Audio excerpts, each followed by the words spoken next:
اور جہنم میں جائیں گے کون؟ جہنم اور جہنمیوں کا اور جنتیوں کا مناظرہ ہوگا، بات چیت ہوگی۔ تو جنتی جہنمیوں سے پوچھیں گے ارے تم تو بڑے اچھے لوگ تھے، تم جنت میں جانا چاہتے تھے، جنت میں جانے والے لوگ لگتے تھے، تم جہنم میں کیسے چلے گئے؟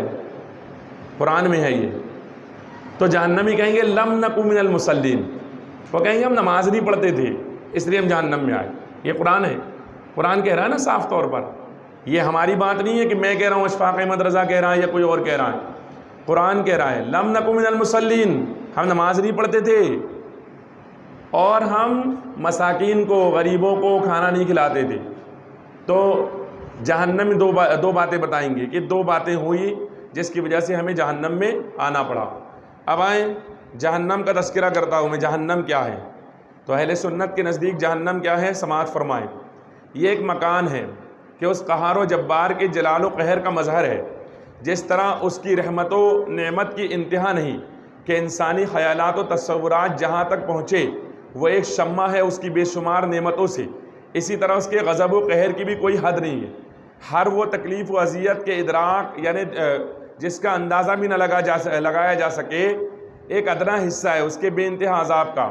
قرآن مجید احادیث میں جو اس کی سختیاں مذکور ہے ان میں سے کچھ اجمالاً بیان کرتا ہوں، کچھ باتیں بیان کرتا ہوں جو قرآن اور حدیث میں موجود ہے کہ مسلمان دیکھیں اور اس جہنم سے پناہ مانگے اور ان اعمال سے بچیں جن کی جزا جہنم ہے۔ ہاں ناچو گاؤ، جو کرنا ہے کر لو، یہاں پر تو جو بھی کرنا ہے کرنا ہے، پھر وہاں پر جو ٹھکائی ہوگی، جو پٹائی ہوگی تو کوئی بچانے والا نہیں ہے۔ پھر وہاں جو بھی ہوگا تو اس کا الزام کسی پر دینے کے لیے وقت بھی نہیں ملے گا کہ وہ فلاں کر رہا تھا، میں نہیں کر رہا تھا۔ جیسے یہاں بہانہ بنا دیتا نا آدمی، ارے وہ بچے مانے نہیں، ارے وہ رشتہ دار مانے نہیں، وہ فلانا مانا نہیں، تو یہ سب نہیں چلے گا وہاں پر، ہے نا۔ حدیث میں ہے جو بندہ جہنم سے پناہ مانگتا ہے، جہنم کہتا ہے اے رب یہ مجھ سے پناہ مانگتا ہے، اس کو پناہ دے۔ اور قرآن مجید میں بکثرت ارشاد ہوا کہ جہنم سے بچو اور دوزخ سے ڈرو۔ ہمارے آقا و مولا صلی اللہ علیہ وآلہ وسلم نے ہم کو سکھانے کے لیے کثرت کے ساتھ اس سے پناہ مانگا۔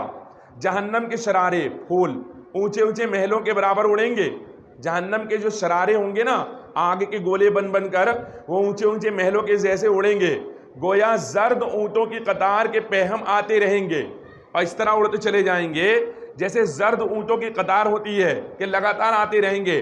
آدمی اور پتھر اس کا ایندھن ہے۔ یہ جو دنیا کی آگ ہے نا، اس آگ کے 70 جزووں میں سے ایک جز ہے۔ 70 بار رحمت کا پانی ڈالا گیا تب دنیا کی آگ بنی ہے، یعنی اتنی خطرناک وہ آگ ہے۔ اچھا یہ آگ جب جلتی ہے تو اجالا ہوتا ہے، وہ آگ جب جلے گی تو اندھیرا ہو جائے گا۔ جس کو سب سے کم درجے کا عذاب ہوگا نا وہاں، اسے آگ کی جوتیاں پہنائی جائیں گی جس سے اس کے دماغ ایسا کھولے گا جیسے تانبے کی پتیلی کھولتی ہے۔ وہ سمجھے گا سب سے زیادہ عذاب اس پر ہی ہو رہا ہے، حالانکہ اس پر سب سے ہلکا عذاب ہوگا۔ لوگ سوچتے ہیں نہیں مرنا ہے یار، مر جائیں گے، بات ختم ہو جائے گی، کچھ نہیں ہونا ہے۔ یہ سب حدیث شریف سنا رہا ہوں میں، ایسا ہوگا، یقیناً ہوگا۔ کوئی اگر کہے کہ نہیں یہ تو فالتو بات ہے، وہ مسلمان نہیں ہے۔ یقین کرنا پڑے گا، ایسا ہی ہوگا۔ حضور نے جو فرمایا یقیناً ہوگا۔ میرے آقا نے فرمایا جو کچھ فرمایا یقیناً ہوگا، اس کو کوئی بدلنے والا نہیں۔ کسی شاعر نے کہا تھا ہے قول محمد قول خدا، فرمان نہ بدلا جائے گا، بدلے گا زمانہ لاکھ مگر قرآن نہ بدلا جائے گا۔ قرآن بدلنے والے بدل جاتے ہیں۔ ابھی آپ نے دیکھا ہوگا چند دنوں پہلے ایک بدلنے والا آیا تھا، وہ سوچ رہا تھا کچھ آیتیں بدل دی جائے، آج اس کا وہ حال ہے، فٹ پاتھ پر سوتا ہوا نظر آ رہا ہے، کوئی پوچھنے والا بھی نہ، نام و نشان مٹ گیا، مٹ گئے مٹتے مٹ جائیں گے آدھا تیرے، نہ مٹا ہے نہ مٹے گا کبھی چرچا تیرا۔ تو یہ نہ سوچے کہ ارے یہ سب باتیں ہیں، ایسا کچھ نہیں ہونے والا، ضرور ہوگا، یقیناً ہوگا۔ سب سے ہلکے درجے کا جس پر عذاب ہوگا اس سے اللہ تعالیٰ پوچھے گا اگر ساری زمین تیری ہو جائے تو کیا اس عذاب سے بچنے کے لیے سب اللہ کی راہ میں خیرات کر دے گا؟ عرض کرے گا ہاں۔ فرمائے گا جب تو پشت آدم میں تھا نا تو ہم نے اس سے بہت آسان چیز کا حکم دیا تھا کہ کفر مت کرنا، مگر تو نے نہیں مانا۔ جہنم کی آگ 1000 برس تک دھونکائی گئی، یہاں تک کہ لال ہو گئی، پھر 1000 برس تک اس کو اور جلایا گیا، یہاں تک کہ سفید ہو گئی، پھر 1000 برس تک اور کیا گیا، یہاں تک کہ ایک دم کالی ہو گئی، اور اب وہ بالکل کالی ہے۔ اور خدائے قدیر و جبار نے جس جہنم کا میں ذکر کر رہا ہوں جس میں روشنی کا نام و نشان نہیں، جبرائیل علیہ السلام نے نبی صلی اللہ علیہ وسلم سے قسم کھا کر عرض کی کہ اگر جہنم سے سوئی کے ناکے کے برابر جہنم کو کھول دیا جائے تو تمام زمین والے سب کے سب اس کی گرمی سے مر جائیں گے۔ اب آپ سوچے، سورج کی گرمی برداشت نہیں ہوتی، کولر چاہیے، پنکھا چاہیے، اے سی چاہیے، آئے ہائے کیا گرمی ہے، اوف اوف کیا گرمی ہے، ارے سکون نہیں مل رہا ہے، ارے کتنا پسینہ آ رہا ہے، یہ کنڈیشن ہے ہماری۔ اور جہنم کا عالم یہ ہوگا، جبریل نے کہا یا رسول اللہ اگر سوئی کے ناکے کے برابر کھول دیا جائے تو تمام زمین والے سب کے سب اس کی گرمی سے مر جائیں گے۔ اور قسم کھا کر کہا کہ اگر جہنم کا کوئی داروغہ، جو جہنم پر چوکیدار ہے، جو داروغہ ہے، جو اس کی حفاظت کرنے والا ہے، اہل دنیا پر، دنیا والوں پر ظاہر ہو جائے، سامنے آ جائے صرف، تو زمین کے رہنے والے کل کے کل اس کو دیکھتے ہی مر جائیں گے، اس کی ہیبت ایسی ہے۔ اور جبریل علیہ السلام نے قسم کھا کر بیان کیا اگر جہنمیوں کی زنجیر کی ایک کڑی دنیا کے پہاڑوں پر رکھ دی جائے تو کانپنے لگیں اور انہیں قرار نہ ہو، یہاں تک کہ نیچے کی زمین تک دھنس جائیں۔ یہ دنیا کی آگ جس کی گرمی اور تیزی سے کون واقف نہیں کہ بعض موسم میں تو اس کے قریب جانا بھی مشکل ہوتا ہے، پھر بھی یہ آگ خدا سے دعا کرتی ہے کہ اسے جہنم میں پھر نہ لے جایا جائے۔ مگر تعجب ہے انسان سے کہ جہنم لے جانے کا کام کرتا ہے اور اس آگ سے نہیں ڈرتا جس سے یہ آگ بھی ڈرتی ہے اور پناہ مانگتی ہے۔ ہاں آدمی سوچتا ہے کچھ نہیں ہونے والا یار، جو ہوگا دیکھا جائے گا، دیکھا جائے گا۔ ابے تیرے اندر دم ہے، دیکھا جائے گا۔ یہ جتنی ناچنے والی عورتیں ہیں نا، ان ٹانگوں پر جب جہنم کی آگ لپٹے گی نا تب سمجھ آ جائے گا کیا ہوا ہے، سارا بھول جائیں گی۔ جتنے کانوں میں گانے سنتی ہو نا، اور جب کانوں کے اندر سیسا پگھلا ہوا ڈالے گے نا تب سب سمجھ میں آ جائے گا کہ کیا ہوگا۔ کہتا کچھ نہیں ہوگا، کچھ نہیں ہوگا۔ سوچ، رسول اللہ نے فرمایا، میرے آقا نے جو فرمایا یقیناً حق ہے۔ میرے مصطفیٰ نے فرمایا تھا آخر زمانے میں ناچ گانوں کی کثرت ہوگی، ہو رہی ہے۔ میرے آقا نے فرمایا تھا دن ایسے گزریں گے جیسے سال مہینوں کی طرح، مہینے ہفتوں کی طرح، ہفتے دنوں کی طرح، اور دن ایسا گزر جائے گا جیسے آگ لگی کسی کاغذ میں اور وہ جل گیا۔ ایسا ہی ہو رہا ہے، اسی طرح گزر رہے ہیں دن، اسی طرح حالات بدل رہے ہیں۔ میرے آقا نے فرمایا تھا ماں باپ کی نافرمانی ہوگی، عورت کی اطاعت ہوگی، ہو رہی ہے۔ میرے سرکار نے فرمایا تھا نچلی ذاتوں والے جن کی کوئی حقیقت، کوئی حیثیت دنیا میں پہلے نہ تھی، ان کو اٹھا اٹھا کر بڑے بڑے منصب و مقام پر بٹھایا جائے گا، ہو رہا ہے۔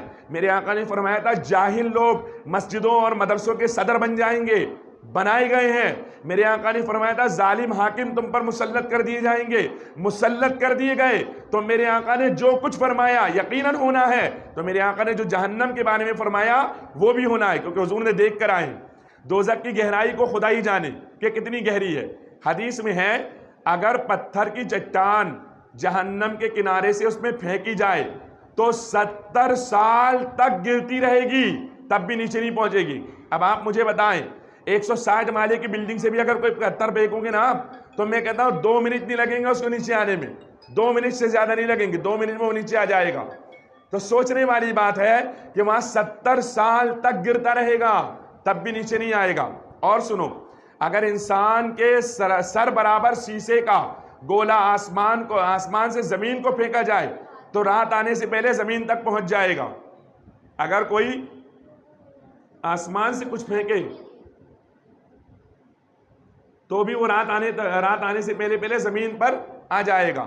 لیکن جہنم کی گہرائی اتنی ہے، حالانکہ آسمان کی جو راہ ہے وہ 500 سال کی ہے، پھر اس میں مختلف طبقات، ودائی اور کنویں ہیں، وادی۔ بعض وادی ایسی ہے کہ جہنم بھی ہر روز 70 مرتبہ یا اس سے بھی زیادہ اس سے پناہ مانگتا ہے۔ یہ خود اس مکان کی حالت ہے۔ اگر اس میں اور کچھ عذاب نہ بھی ہوتا نا تو یہی کیا کم تھا؟ مگر کفار کی سرزنش کے لیے اور طرح طرح کے عذاب مہیا کیے گئے ہیں۔ لوہے کے ایسے بھاری گرزوں سے فرشتے ماریں گے کہ اگر کوئی گرز زمین پر رکھ دیا جائے تو تمام جنات اور انسان جمع ہو کر اس کو اٹھا نہیں سکتے۔ بختی اونٹ کی طرح گردن برابر بچھو، اور اللہ تعالیٰ جانے کس قدر بڑے سانپ کہ اگر ایک مرتبہ کاٹ لے تو اس کی سوزش، درد، بے چینی 1000 برس تک رہے۔ اگر سانپ کاٹ لے نا، تل ملاتی پھری عورتیں، کاکروچ سے ڈرنے والی عورتیں سوچ لیں وہاں ایسے سانپ ہوں گے۔ اور بچھوؤں کا عالم یہ ہوگا کہ بختی اونٹ کی طرح بچھو ہوں گے، اللہ اکبر، ایسے بڑے بڑے۔ اور سنو، تیل کی جلی ہوئی تلچھٹ کی مثل سخت کھولتا ہوا پانی دیا جائے گا کہ منہ کے قریب ہوتے ہی اس کی تیزی سے چہرے کی کھال پوری کی پوری گل کر پانی میں گر جائے گی، اللہ اکبر۔ سر پر گرم گرم پانی بہایا جائے گا، جہنمیوں کے بدن سے جو پیپ بہے گی نا وہ پلائی جائے گی، خاردار تھوہار کھانے کو دیا جائے گا، وہ ایسا ہوگا کہ اگر اس کا ایک قطرہ دنیا میں آئے تو اس کی سوزش و بدبو تمام اہل دنیا کی معیشت برباد کر دے، اور وہ گلے میں جا کر پھندا ڈالے گا۔ اس کے اتارنے کے لیے پانی مانگیں گے تو ان کو وہ کھولتا ہوا پانی دیا جائے گا کہ منہ کے قریب آتے ہی منہ کی ساری کھال گل کر اس میں گر پڑے گی، اور پیٹ میں پانی جاتے ہی ہاتھوں کو ٹکڑے ٹکڑے کر دے گا اور پخانے کے راستے سے باہر کر دے گا۔ اللہ اکبر، اللہ اکبر، اللہ اکبر۔ اور وہ شوربے کی طرح بہہ کر قدموں کی طرف نکل جائے گا۔ پیاس اس بلا کی ہوگی کہ اس پانی پر ایسے گریں گے جیسے تونس کے مارے ہوئے اونٹ۔ پھر کفار جان سے عاجز آ کر باہم مشورہ کر کر حضرت مالک علیہ السلام داروغ جہنم کو پکاریں گے، اے مالک تیرا رب ہمارا قصہ تمام کر دے۔ جہنمی کہیں گے، اے مالک تیرے رب سے کہہ دے ہمارا قصہ تمام کر دے، مار جان ہم کو، مر جائیں گے تو تکلیف برداشت نہیں ہوگی۔ تو مالک علیہ السلام 1000 برس تک کو جواب ہی نہیں دیں گے، اور 1000 برس کے بعد فرمائیں گے مجھ سے کیا کہتے ہو؟ ہاں اس سے کہو جس کی نافرمانی کی ہے۔ 1000 برس تک رب العزت کو اس کی رحمت کے ناموں سے پکاریں گے، وہ 1000 برس تک جواب نہیں دے گا۔ اس کے بعد فرمائے گا تو یہ فرمائے گا دور ہو جاؤ، جہنم میں پڑے رہو، مجھ سے بات نہ کرو۔ اس وقت کفار اور جو بھی جہنمی ہوں گے ہر قسم کی خیر سے نا امید ہو جائیں گے، اور گدھے کی آواز کی طرح چلا کر روئیں گے۔ ابتداء شروع میں آنسو نکلے گا، جب آنسو ختم ہو جائیں گے تو خون نکلے گا، روتے روتے گالوں میں خندقوں کے جیسے گڑے پڑ جائیں گے۔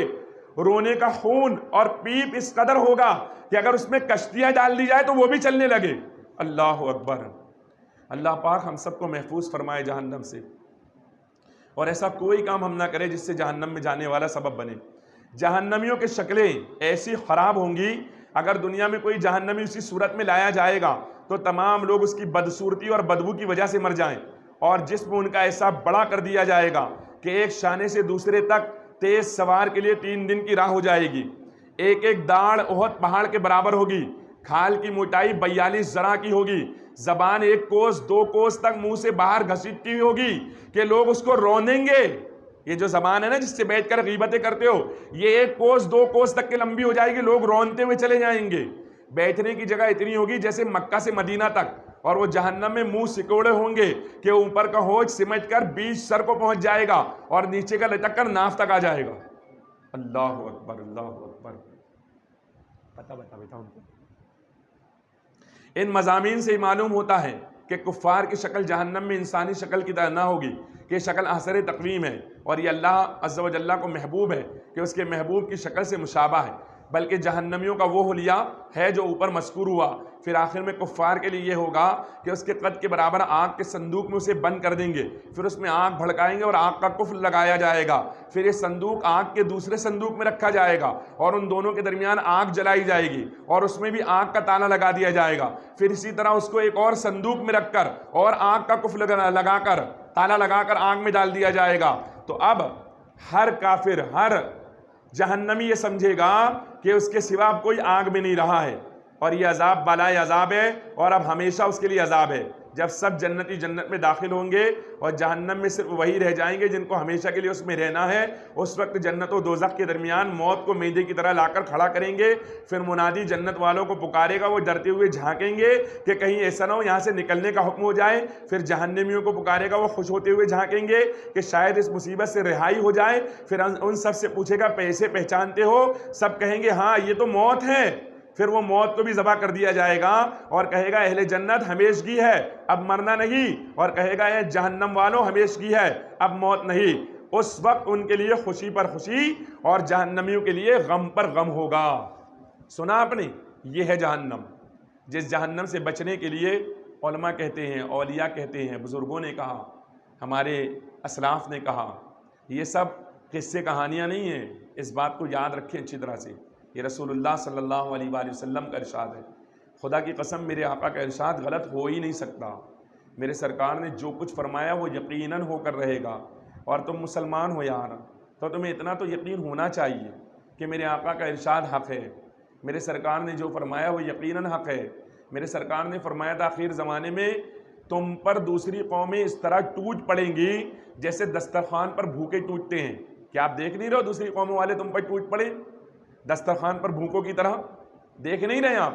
یہ رسول اللہ کا ارشاد ہے، خدا کی قسم ہے قول محمد قول خدا، فرمان نہ بدلا جائے گا، بدلے گا زمانہ لاکھ مگر قرآن نہ بدلا جائے گا۔ اس لیے یاد رکھیں، اپنے آپ کو ابھی ہر قسم کے گناہوں سے محفوظ کرنے کا مزاج بنا لیں۔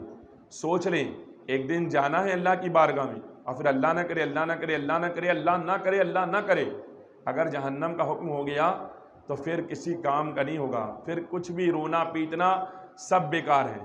پھر تو اللہ پاک کی طرف سے منادی کہے گا نا کہ کیوں جانا ہے تجھے تو پوری دنیا دے دے تجھے، اور پھر پوری دنیا تو اللہ کی راہ میں خیرات کر دے گا بچنے کے لیے، کہے گا ہاں ہاں کر دوں گا۔ تو ابھی تو بہت ہلکا سودا اللہ پاک نے کیا ہے، بس اتنا ہی کہا ہے کہ میرے محبوب کی اتباع کرو، بس اس میں کامیابی ہے۔ میں اپنی ماں بہنوں سے گزارش کرتا ہوں، اجتماع میں آئیں، اپنے محبوب کی اتباع کریں۔ حضور سے اچھا کوئی محبوب نہیں ہے، حضور سے اچھا کوئی ہمارا چاہنے والا نہیں ہے، اور حضور سے اچھا کوئی بھی نہیں ہے دنیا کے اندر، کائنات کے اندر، جو ہم سے محبت کرے۔ اس لیے حضور کی محبت میں آئے، حضور کی محبتوں کی باتیں سنیں، اور رسول اللہ نے جو فرمایا اس پر یقین رکھیں، کیونکہ حضور کے فرمان پر یقین رکھنا ہی ایمان ہے۔ اللہ تبارک و تعالیٰ مجھے آپ کو سب کو حضور سرور کائنات صلی اللہ علیہ وآلہ وسلم کے فرمان اقدس پر عمل کرنے کی توفیق نصیب فرمائے، آمین۔ السلام علیکم ورحمۃ اللہ وبرکاتہ۔